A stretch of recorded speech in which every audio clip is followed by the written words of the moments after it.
দাবির অ্যাকশন, কথায় কথায় শ্রমিক ছাঁটাই, কথায় কথায় কারখানা বন্ধ, কথায় কথায় বেতন কাটা। আপনারা জানেন এই আশুলিয়া অঞ্চলে যদি কোনো শ্রমিক বিস্ফোরণ ঘটে সবার আগে খেসারত দিতে হয় শ্রমিক নেতাদের, সবার আগে জবাব দিতে হয় শ্রমিক নেতাদের। কিন্তু এই স্বৈরাচারের দোসর মালিকেরা ইচ্ছাকৃতভাবে কারখানায় শ্রমিকদেরকে বিশৃঙ্খলার দিকে ঠেলে দিচ্ছেন, একটার পর একটা অন্যায় করছেন। তারা জানেন যে এই অন্যায় করলে শ্রমিকরা বিস্ফোরণ ঘটবে আর এই বিস্ফোরণে ওই স্বৈরাচারের সুবিধা হবে। যে কারণে এই কারখানায় যদি শ্রম আইনে যদিও রয়েছে 7 কর্মদিবসের মধ্যে মজুরি পরিশোধের কথা, কিন্তু এই কারখানার মালিক 30 কর্মদিবস পার হওয়ার পরেও বেতন দিতে চায় না। এই আইনে রয়েছে নারী শ্রমিকদেরকে মাতৃত্বকালীন ছুটির টাকা সঠিকভাবে দেওয়ার কথা, কিন্তু এই কারখানার মালিক মাতৃত্বকালীন ছুটির টাকা দেন না।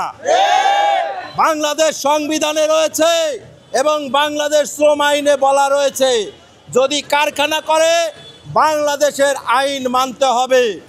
কিন্তু এই কারখানার মালিক শ্রম দপ্তর থেকে লাইসেন্স নিয়েছেন, শর্ত সাপেক্ষে তারা বাংলাদেশের আইন মেনে কারখানা চালাবেন, কিন্তু এই কারখানার মালিক এই 5 আগস্টের পর থেকে তিনি শ্রম আইন মানেন না। তিনি তার মন গড়া নিয়মে কারখানা পরিচালনা করছেন। যখনই এই শ্রমিকেরা কথা বলতে যায় আমাদের সমস্যা করছেন কেন, আমাদের বেতন সঠিক সময় পরিশোধ করছেন না কেন, আমাদের নারী শ্রমিকদের মাতৃত্বকালীন ছুটির টাকা দিচ্ছেন না কেন, তখন ওই শ্রমিকদেরকে লিস্ট করে মামলা দিয়ে পরবর্তীতে এলাকা ছাড়া করে দেয়। আজকে আমরা এই সমস্যা নিয়ে এই আশুলিয়া রেড জোন অশান্ত হতে চাই না। আমরা চাই এই আশুলিয়ার শান্ত পরিবেশ শান্ত থাকবে। যারা দুষ্কৃতিকারী, যারা ইচ্ছাকৃতভাবে কারখানার শ্রমিকদেরকে বিপদের দিকে ঠেলে দিচ্ছেন, বিশৃঙ্খলা করার জন্য একটার পর একটা অন্যায় আচরণ, বেআইনি কর্মকাণ্ড করছেন, আমরা তাদের দৃষ্টান্তমূলক শাস্তির দাবি করছি।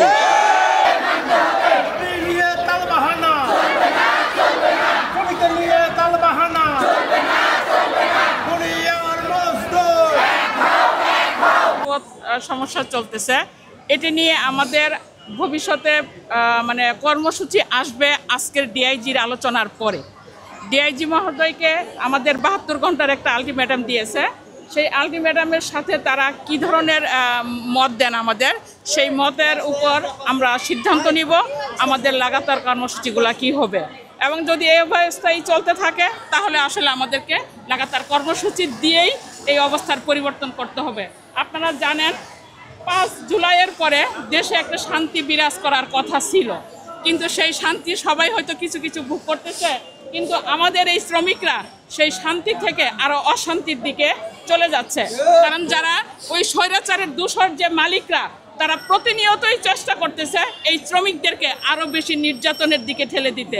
এবং তারা গত 6 মাস আগে শ্রম উপদেষ্টা একটা প্রজ্ঞাপন জারি করেছিল। এই স্বৈরাচারের দোসর মালিকরা সেই প্রজ্ঞাপনটাও তার কোম্পানিতে বাস্তবায়ন করেন নাই এবং তারা সেটা মানতে রাজি না।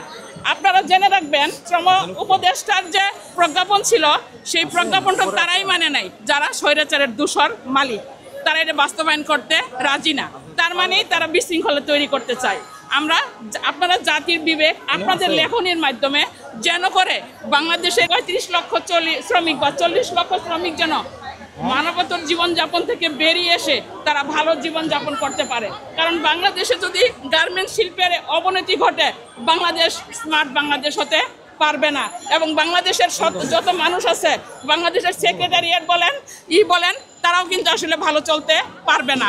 কাজেই দেশের স্বার্থ হলেও এই শ্রমিকদের জন্য সবাইকে এগিয়ে আসতে হবে এবং সবাইকে এই শ্রমিকদের মঙ্গলের জন্য কাজ করতে হবে। কারণ কোনো শ্রমিক যদি ঠিকমতো বেতন না পায় তাহলে সে ভালো কাজও করতে পারবে না।